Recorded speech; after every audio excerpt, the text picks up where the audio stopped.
Welcome back, guys. The wait for the last 16 is over. The last 16 is kicked off at the 2019 Africa Cup of Nations, and it's getting serious. This is knockout football. You win, you win. You lose, you lose. No places for hiding, no places for mistakes. One error could cost you being in the tournament. We've already seen Morocco fallen, as Saul King and Algerino say, adios. We've seen Uganda fall, who looked very good at the start of the competition. So we've got to be very careful as Algeria, perhaps unfortunately, considering we won our group, take on Guinea. Guinea, of course, came third in their group.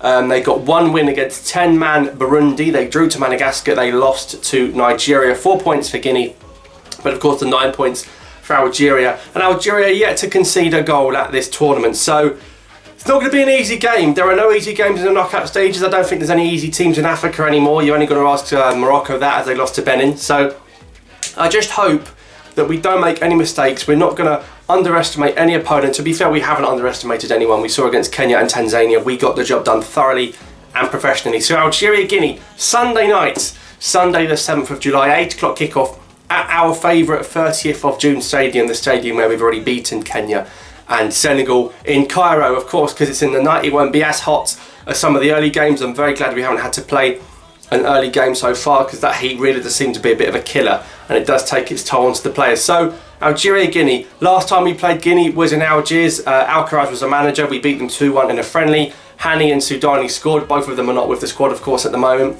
But we should have enough. If we're serious about winning the cup, guys, we have to beat Guinea, and it shouldn't be a problem. Guinea are not a big, tough side. They're not an Egypt, Ivory Coast, Ghana side. This is Guinea. This is a mid-tier side. They couldn't beat Madagascar. Of course, Madagascar have been good. I just hope we're going to be professional about it and not underestimate them. We've got to do the job properly. If we can beat Guinea, we're into the quarterfinals, and then we're 2 games from the final. So one step at a time. Let's be professional. Let's get the job done. How's the team going to look? I think Belmadi should revert to the team that we've already seen against Kenya and Senegal. If it ain't broke, don't fix it.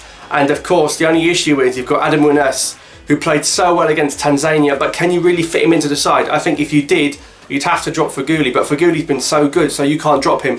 You can't drop Gudiora, you can't drop Benassa. No way can you drop Benassa. He's been the player of the tournament, you have to say. So it's hard. You're not going to drop Mahrez because it's Mahrez, and he's the captain. And Belali's probably going to keep his place on the left. I guess he could put Winners on the left, but that'd be very harsh on Belali, who's been good as well. And Bounedjah, despite how good Delors was, should keep his place up front. So I reckon it's going to be the same team that we saw in the first 2 games. So it's going to be Mboli, Atal, Benlamri, Mandi, Ben Sabani at the left back, and then the 3-man midfield, the Benassa, Gudiora, Feghouli, and then Mahrez, Bounedjah, Belali. So again, Adam Munas, Andy Delors, super subs, great options off the bench. Yacine Brahimi, not fully fit, didn't train for a few days, missed a Tanzania game, has returned to training. Brahimi hasn't featured since the first game against Kenya, so I doubt we'll see Brahimi involved from the start. If Munas is involved, I think you're going to have to drop Feghouli for me, or Belali. But again, everyone's been so good, you can't really drop anyone. But Unas has been that good coming into the team, scoring 2 and making 1.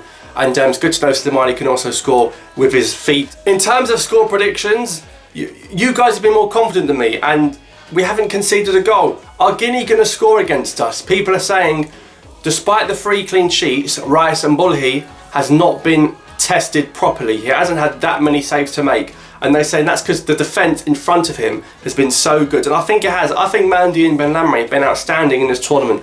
Benlamri, what a find by Belmadi. Mandi with a passing range, brilliant.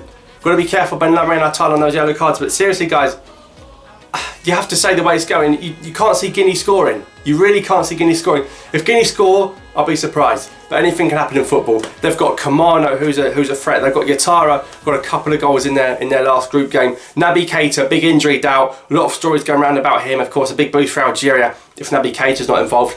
I'm going to say Algeria are going to win the game. See, I want to say 3-0 because I'm in a very confident, buzzing, it's coming home mood. Is that disrespecting Guinea? Guinea came 3rd in their group and couldn't beat Madagascar. So I know it's going to be tough. And I know it's not going to be easy, but I say if we're winning 1-0 and there's 10 minutes left and Guinea throw everyone forward, we should score 1 or 2 on the counter-attack, because Guinea are going to have nothing to lose at that stage. So I'm going to go for a perhaps bold prediction of Algeria 3, Guinea 0. Let's send a statement out to Africa saying we mean business and we want to win this cup and we want to bring it home. So Algeria 3, Guinea 0. Don't ask me who's going to score. I'd love Mahrez to score to take a little bit of pressure off. He's had a great start. He's dipped a little bit. Of course, he's our captain. Hopefully, inshallah, 3-0 against Guinea. A nice little celebration after we had the 5th of July independence celebrations. But teams are dropping now. Morocco have fallen. Uganda have fallen. We don't want to fall. We don't want to fall into that trap. We've got to be careful. And I keep saying this word, professional. Get the job done. We're still a long way from the final. Let's not talk about the final. Let's talk about one game at a time. Let's talk about Guinea. Of course, we're really excited for this game. It's got to be Algeria's biggest game since, you could say, the 2015 AFCON quarter-final against Ivory Coast. So biggest game in about 4.5 years. So hopefully we're going to get a thorough job done here and into the quarter-finals for the first time in 4 years. But this would be a really good statement that we can send to Africa saying, we mean business. Let's do what we've done so far, and that's killed games off early, putting Kenya and Tanzania to bed before the half-time whistle, taking the pressure off, the stress off, the high heart rates. Get rid of that. Let's get 1 or 2 goals in the first 20 minutes, tie it, done. Let's get it done. 3-0 for me, guys. What are your predictions down below, and what is your team selection? I'm very adamant that we should play the same team from the first 2 games, even if it means leaving out Adam Wines on the bench. So let me know your thoughts on the team selection. But yes, Algeria taking on Guinea in Cairo. The pressure is growing. This is getting closer and closer. Can we make the quarterfinals? Let's hope so. Thanks for watching.